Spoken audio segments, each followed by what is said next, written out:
naquele movimento de mostrar para o mundo que a cultura brasileira de fato era cultura, que nada mais era do que isso, né? Aquela carta, aquele movimento modernista. Hoje quem está agitando a cultura é a periferia, são os negros, é a comunidade LGBTQ, a comunidade indígena que está trazendo outra cultura para a gente. E essa cultura, ela tem uma voz. Essa cultura deles, dessa comunidade como um todo, ela tem uma outra sensibilidade. Então, os fazedores de culturas de hoje são outros. Isso faz também com que as pessoas estejam consumindo mais cultura, mas quem são essas pessoas também, né? Eu acho que está aí dentro desse lugar de colocar esse sentimento que você tem. Eu concordo, entendo, mas hoje a gente tem uma cultura diversificada. Quando a gente leva... quando você tem um equipamento, a gente tem um bairro chamado Cachoeirinha, que é na zona norte da cidade de São Paulo, que tem o Centro Cultural de Ruth Cardoso, equipamento gigante. E aí quando você percebe que as crianças não entram nesse equipamento porque elas acham que aquele lugar é um shopping, elas não têm chinelo, logo aquilo não é para elas, você ter um dado que uma porcentagem X não tem acesso à internet, é só um detalhe. A gente tem uma porcentagem que você tem ali um equipamento cultural, e o que um gestor de cultura vai fazer para aproximar essa criança para dentro? Eu tive a sorte de ser diretora desse equipamento e conseguir fazer ações que conseguiram mudar isso. Eu levei a programação para a calçada do CCJ, até essas crianças perceberem que aquele lugar era para elas, e aí sim a gente fez de tudo, desde teatro a circo, tudo foi para aquele calçadão. Então, quando você pensa num equipamento, numa região específica, você tem uma ação ali, está cuidando de um ser. Agora você tem o Ministério da Cultura, você tem uma Secretaria de Estado da Cultura, uma Secretaria da Cidade de São Paulo para 12 milhões de habitantes. Como que a gente faz com que 12 milhões de habitantes, de diversas características, etnias, jeitos, gostos e políticos diferentes, absorvam a mesma cultura? É impossível. É escutar a demanda da sociedade e conseguir minimamente fazer com que a cultura ela seja, de fato, um papel transformador e de reflexão. Super obrigado, até porque obrigado ali. Sérgio, você não queria falar que a gestão toda do projeto é ultra plural, vai do Museu do Ipiranga aos festivais mais específicos aqui, então isso é certamente uma marca sua, e você sente essa mudança também. Claro, ouviu a necessidade disso e pensou em uma gestão em cima disso também.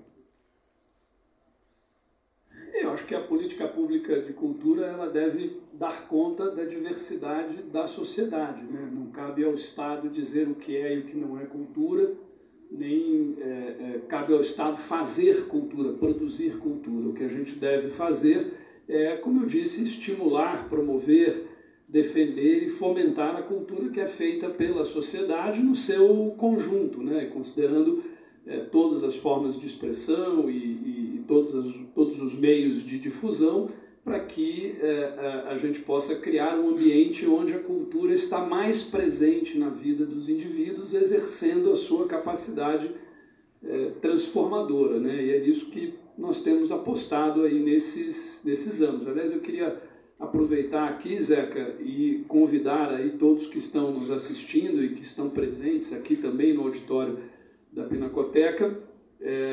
Amanhã nós vamos inaugurar o Museu das Culturas Indígenas de São Paulo, que é um museu realmente fascinante e diferente, porque é um museu sobre culturas indígenas 100% feito por indígenas. Portanto, não é um museu etnográfico, não é um discurso acadêmico sobre as culturas indígenas, né? Então ele tem esse papel diferenciado. Está realmente um projeto muito bacana, ele fica ali na Água Branca, ele vai ser inaugurado amanhã pelo governador Rodrigo Garcia e a partir de quinta-feira ele estará aberto ao público. Eu tenho certeza que todos irão se surpreender. É um museu que está ainda em processo de construção, né? Mas ele abre com uma grande exposição sobre arte indígena contemporânea, concebida, criada pelos próprios indígenas. E na sexta-feira nós vamos inaugurar a Fábrica de Cultura 4.0 de Iguape.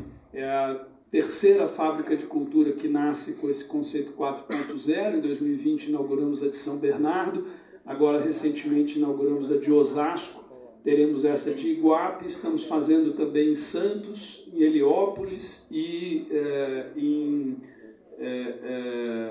Ribeirão Preto, E, além disso, nós estamos transformando todas as demais fábricas de cultura que já existem, e é um programa super bem sucedido, vitorioso, em fábricas 4.0, que basicamente significa que nós estamos trazendo para o programa das fábricas essa dimensão da tecnologia e da inovação como instrumentos de expressão e difusão cultural, né? E são equipamentos voltados para jovens em situação de vulnerabilidade social, com formação, com fruição e com estrutura de produção profissional, né? Então você tem estúdios de som, de audiovisual, de moda, espaço maker, etc., programação e tal, etc., para amplificar, inclusive profissionalmente, a produção cultural que se faz aí nas periferias e nas diversas regiões de São Paulo. Então, enfim, estamos aí envolvidos num intenso processo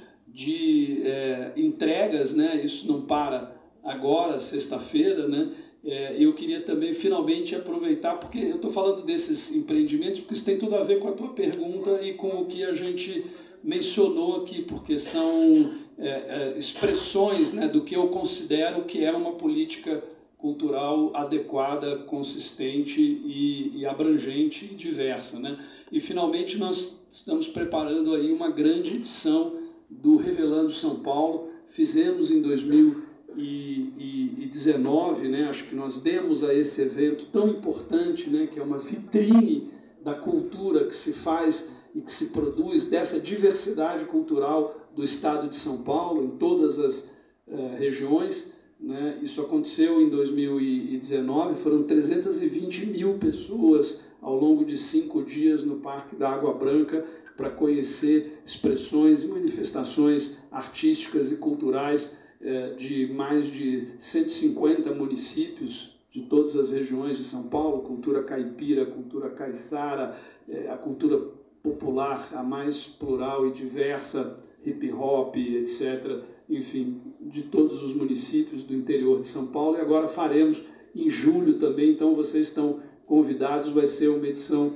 espetacular e que eu acho que vai trazer à tona mais uma vez, como foi em 2019, essa diversidade e essa potência que caracterizam a cultura de São Paulo, né? Quer dizer, São Paulo é uma espécie de resumo do Brasil, né? Quer dizer, tudo que você tem de expressão cultural, de manifestação cultural do Brasil inteiro tem aqui em São Paulo também, além das manifestações e expressões próprias que foram se desenvolvendo a partir, inclusive, da miscigenação e da contaminação, né? Tanto do que diz respeito à questão da imigração quanto da migração, né? Enfim, então aqui a gente tem um caldeirão cultural maravilhoso, não apenas na capital, mas no interior, e acho que o nosso papel é dar visibilidade a isso, é permitir que as pessoas tenham acesso a isso, é divulgar, é estimular, é promover, e é isso que nós temos procurado fazer com todos esses programas e ações. E finalmente, só para encerrar, não posso deixar de falar isso, eu quero convidar vocês a conhecerem um projeto que nós lançamos agora no início do mês, que o Saron mencionou, que é a Biblion, né, que é a Biblioteca Digital Gratuita de São Paulo. É uma biblioteca pública que nasce 100% online, uma plataforma de estímulo ao acesso ao livro e estímulo à leitura, que nasce oferecendo 15 mil títulos para que as pessoas possam baixar gratuitamente para os seus celulares e tablets e computadores e readers, etc. Além disso, tem clube de leitura, tem podcasts, tem muita gamificação e nós vamos continuar acrescentando títulos, né? Nossa meta é emprestar 1,5 milhão de livros por meio da Biblion no primeiro ano, quer dizer, fazer com que 1,5 milhão de livros sejam lidos online. Além disso, tem também o audiobook, né? Você pode ouvir o livro, enfim. Não é uma panaceia, mas é uma tentativa da gente enfrentar, né, esse problema que nós não podemos, quer dizer, esquecer, né, que assim, no Brasil nós temos 30% da população que jamais leu um livro, 40% da população que não tem nenhum hábito de leitura, e acho que todos aqui nós sabemos o bem que a leitura faz e o quanto a leitura nos fez pessoas melhores, né? Enfim, então é uma tentativa da gente abordar essa questão e tentar fazer com que São Paulo seja cada vez mais um estado de leitores. Eu acho, Zeca, que esse é o papel da política cultural, né? Objetivando o quê? Objetivando transformar positivamente a sociedade. E que venha mais, Sérgio.